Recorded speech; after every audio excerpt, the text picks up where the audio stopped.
porque lá eu dou todo o contexto histórico da Idade Contemporânea, que, repito, é o tema que mais cai no Enem. A Idade Contemporânea é a fase da história que começa, que se inicia com as revoluções burguesas, mais especificamente com a Revolução Francesa, em 1789.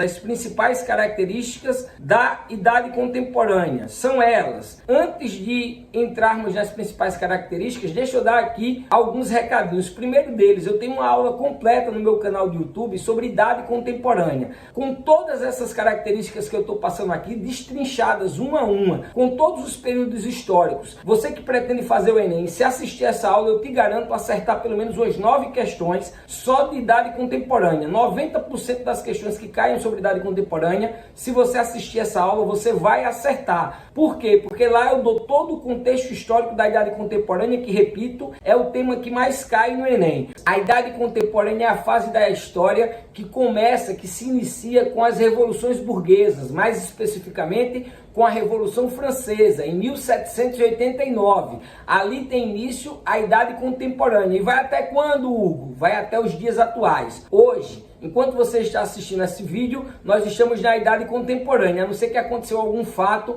extremamente marcante no mundo e nós passemos a outra fase. Mas isso não ia se dar do dia para a noite, então provavelmente você está assistindo esse vídeo na Idade Contemporânea. Para pensar a Idade Contemporânea, lembra sempre, a burguesia no poder. Pensou a Idade Contemporânea, pensa na burguesia no topo da pirâmide. Burguesia e trabalhadores assalariados, beleza? Burguesia, dos detentores do capital, proletário ou trabalhadores, aqueles que vendem sua força de trabalho, ok? Então pensa em Idade Contemporânea com a burguesia no poder. Como é que se deu isso, professor? A burguesia surge na Idade Média, e aí vamos relembrar rapidamente, porque recordar é viver nossas aulas passadas. A burguesia surge ainda na Idade Média, ali no final da Idade Média, com as feiras medievais. Lembrem, vão circular as feiras medievais com paredões, digamos assim, e esses locais passam a ser chamados de burgos. Quem faz comércio dentro desses locais são chamados de burgueses.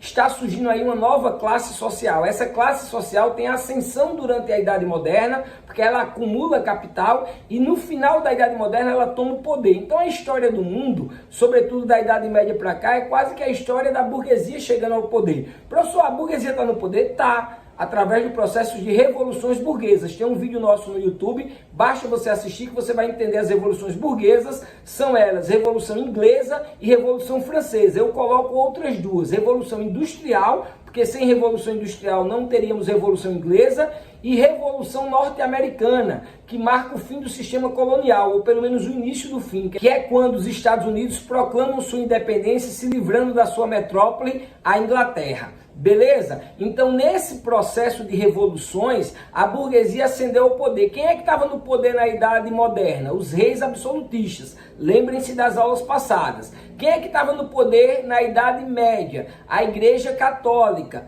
Lembrem-se, a igreja funcionava quase como Estado, era a maior detentora de terras, o modo de produção era o feudal. No feudalismo manda quem tem terras. E, dentre outros motivos, esse era um dos motivos principais para a igreja ter o maior poderio político na Idade Média. Idade Moderna, Estado absolutista, com os reis absolutistas, as monarquias absolutistas, e Idade Contemporânea hoje, com a burguesia no poder, ok? Então vamos lá ler as principais características da Idade Contemporânea. Primeira delas, consolidação do capitalismo como sistema econômico. Lembremos, Idade Antiga, modo de produção escravista, Idade Média, modo de produção feudalismo, Idade Moderna é uma transição da Idade Média para a Idade Contemporânea. E o modo de produção é o mercantilismo, beleza? Então, há uma transição do feudalismo para o capitalismo. Na Idade Moderna, nós temos o mercantilismo, que é quase um pré-capitalismo, ok? Então, modos de produção, escravismo, feudalismo,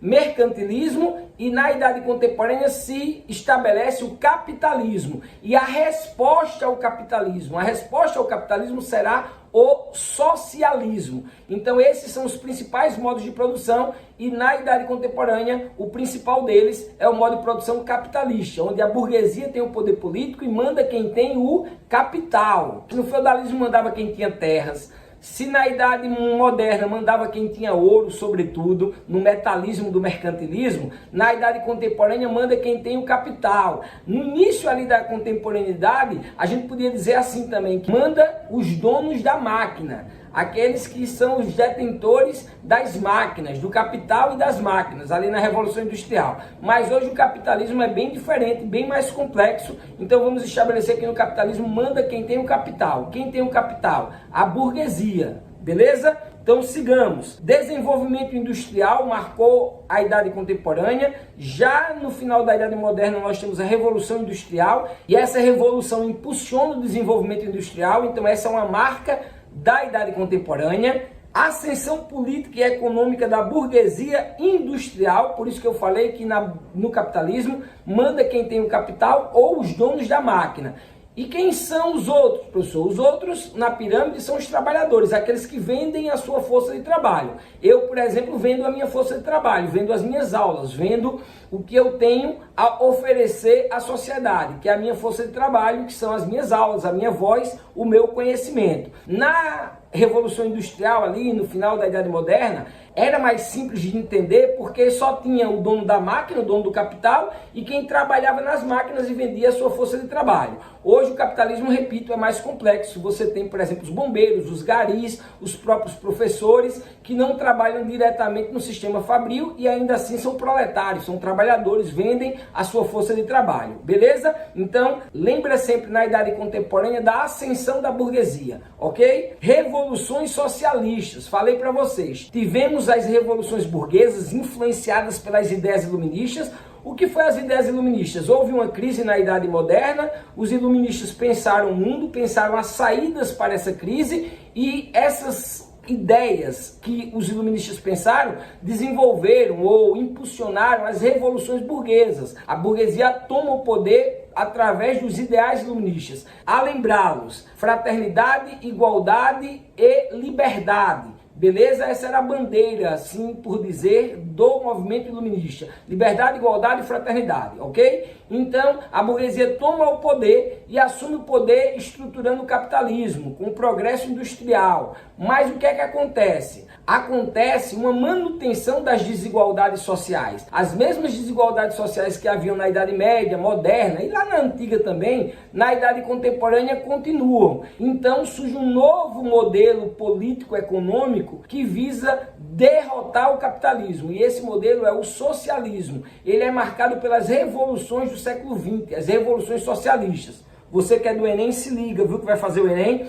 Nunca deixou de cair pelo menos uma dessas revoluções na prova do Enem. São elas, Revolução Russa, Revolução Chinesa e Revolução Cubana. As três grandes revoluções socialistas do século XX. Então, Revolução Russa com Lenin, Trotsky e Stalin, Revolução Chinesa com Mao Tse-tung na China por volta de 1949 e em 1959, quase 10 anos depois, a Revolução Cubana, marcada por Che Guevara e Fidel Castro, as grandes lideranças desse movimento revolucionário. Então estão aí as revoluções socialistas marcando o socialismo em contraponto ao capitalismo, que é o modo de produção característico da Idade Contemporânea. Continuemos. Consolidação dos regimes democráticos após meados do século XIX. A democracia se estabelece no mundo, especialmente nos países ocidentais. Lembrando, nós estamos fazendo um percurso da política no mundo ocidental. No mundo oriental tiveram outras características, mas no mundo ocidental, o que nós somos partes, a democracia foi alçada a uma condição que nunca antes houve em nenhum lugar do mundo. Ah, professor, e na Grécia? Na Grécia você tinha uma democracia não representativa, uma democracia direta. As pessoas votavam diretamente no que queriam ou não, mas era uma democracia extremamente excludente. Excluía todos os escravos, excluía as mulheres. A maior parte da sociedade naquela naquela época era escravista e mulher. Então percebam que a maior parte da sociedade não participava da democracia grega. Mas na Idade Contemporânea essa democracia ganhou o mundo ocidental e se estabeleceu, beleza? Imperialismo ou neocolonialismo, disputa de territórios, mercados, consumidores e fontes de matérias-primas pelas potências europeias. Aí mais ou menos já disse tudo. O imperialismo é um evento histórico que decorre no início da Idade Contemporânea, onde as nações imperialistas, as nações ricas, invadem a África e a Ásia e dividem entre si, como se lá não tivesse ninguém. Então, o neocolonialismo é chamado assim porque é um novo colonialismo, porque se assemelha muito ao colonialismo da Idade Moderna. Qual é a grande diferença? O colonialismo da Idade Moderna é século XVI, marcado pelo escravismo. Lembrem-se aqui no caso do Brasil, por exemplo, Portugal vindo colonizar o Brasil e o trabalho era o trabalho do negro africano, escravizado, ou do índio que também foi escravizado no primeiro momento da escravidão. No século XIX, esse imperialismo já não conta mais com o trabalho escravo. Era um trabalho análogo ao escravo, mas não era escravismo. E não está acontecendo no continente americano, está acontecendo no continente asiático e no continente africano, beleza? Então lembra dessas principais características para diferenciar o colonialismo do século XVI, a partir das grandes navegações, e o novo colonialismo. Esse novo colonialismo, o neocolonialismo, também chamado de imperialismo, tem, por exemplo, uma característica que é a característica da industrialização.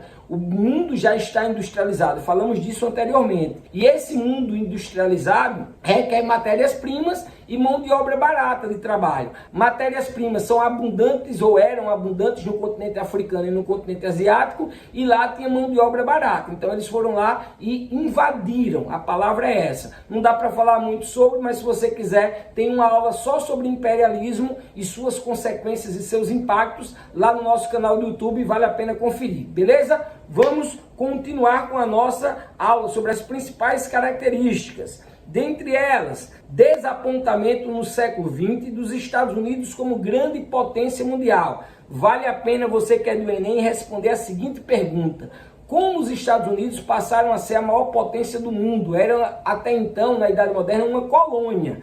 Se não sabe responder, vai lá no meu canal que eu respondo essa questão. Não dá tempo de responder agora, mas eu posso já adiantar que os Estados Unidos passam a ser a maior potência do mundo após a Primeira Guerra Mundial. Os outros países estão destruídos, precisam se reconstruir, e os Estados Unidos não, porque a guerra aconteceu, bem dizer, na Europa. Os Estados Unidos está na América. E os Estados Unidos passam a financiar a reconstrução desses países. Depois da Segunda Guerra, então, é que os Estados Unidos se tornam a maior potência mesmo, por esse e outros motivos. Estados Unidos se firma como maior potência mundial, potência econômica e potência bélica, mas houve um grande desapontamento com a liderança dos Estados Unidos no mundo. Curiosidade, quem era a grande potência no mundo na Idade Moderna? A Inglaterra, que disputava sempre com França. Na Idade Contemporânea nós teremos os Estados Unidos como a maior potência e depois nós teremos no seu encalço a Rússia. E aí teremos um momento histórico que é o momento da Guerra Fria, quando Rússia e Estados Unidos, bloco capitalista e bloco socialista, disputam pela hegemonia mundial. Lembremos que a Rússia tinha feito a Revolução Russa, tinha consolidado o socialismo em seu território e nos países circunvizinhos com a União das Repúblicas Socialistas Soviéticas, beleza? Mas vamos passar, porque a gente ainda vai falar um pouquinho de Guerra Fria. Globalização da economia a partir de meados do século XX. A economia, a cultura, a política passa a ser globalizada. Globalização é um dos assuntos que mais cai no Enem, para você que é do Enem, e você que está aqui pelo tesão de estudar, pelo tesão de conhecer sobre política, vale dar uma lidinha mais a fundo sobre globalização, porque ela responde muito do mundo que vivemos hoje. Mas o mundo ficou conectado, ficou globalizado, e essa é uma das principais características da idade contemporânea.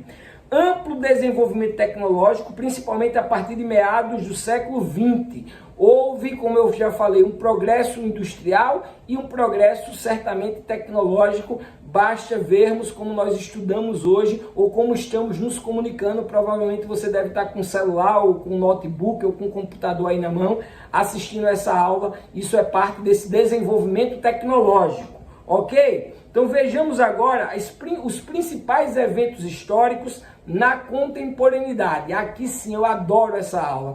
Eu adoraria dar essa aula toda para vocês. Vejam, a Idade Contemporânea já começa com o imperialismo, momento pelo qual as nações ricas, especialmente as nações europeias, Alemanha, França, Inglaterra, na Ásia, o Japão e na América, os Estados Unidos, passam a invadir o continente africano e asiático e dividir entre eles. Isso vai gerar um choque de interesses, conflitos de interesses, e vai desembocar na Primeira Grande Guerra Mundial, justamente porque os países estavam invadindo e cada um queria a melhor parte. Não vai dar outra. Nós teremos uma grande guerra mundial entre a Tríplice Entente, Reino Unido, França, Rússia, depois os Estados Unidos entram na guerra, e a Tríplice Aliança, Itália, Alemanha, Império Austro-Húngaro, enfim. Por conta do imperialismo, nós temos a Primeira Grande Guerra Mundial, o que vai desencadear depois a Segunda Guerra Mundial, mas eu não tenho tempo de falar agora.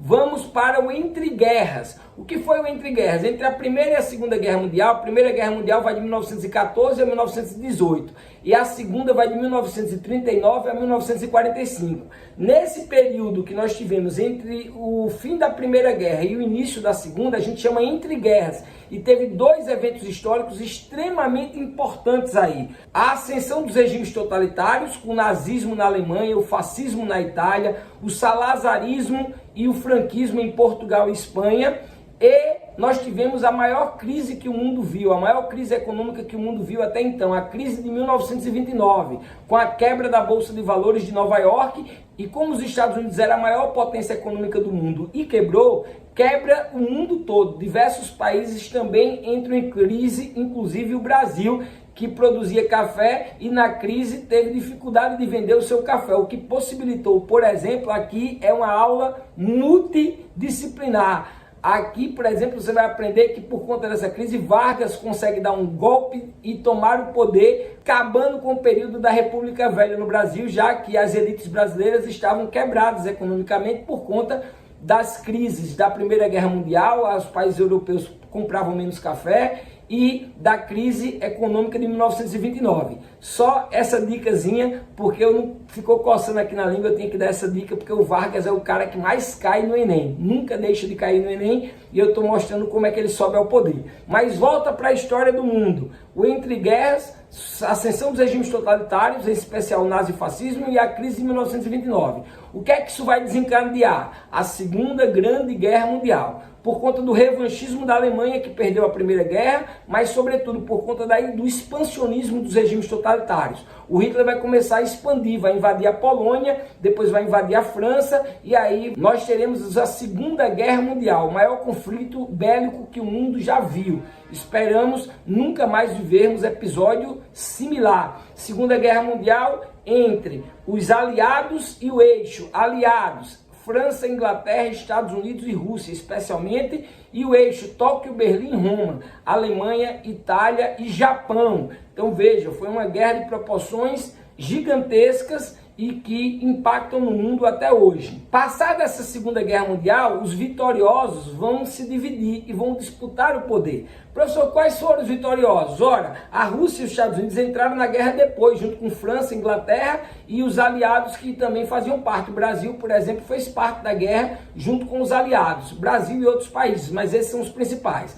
Quando acaba a guerra, nós temos aí dois blocos econômicos que venceram. Nós temos o socialismo, liderado pela Rússia, com a União das Repúblicas Socialistas Soviéticas, e nós temos o bloco capitalista, liderado pelos Estados Unidos, com a Inglaterra, França, enfim. Esses dois países vão disputar a hegemonia mundial no que ficou chamado de Guerra Fria, porque eles nunca chegaram a se enfrentar diretamente, mas se enfrentavam de outras formas, como por exemplo a corrida espacial. E as revoluções chinesas e cubanas, essas eu já falei, das revoluções do século XX, Revolução Russa em 1917, Revolução Chinesa e Revolução Cubana marcam o socialismo subindo ao poder em contraponto ao capitalismo. Isso aconteceu na Europa, isso aconteceu na Ásia, isso aconteceu aqui nas Américas. Repito, Rússia, China e Cuba, ok?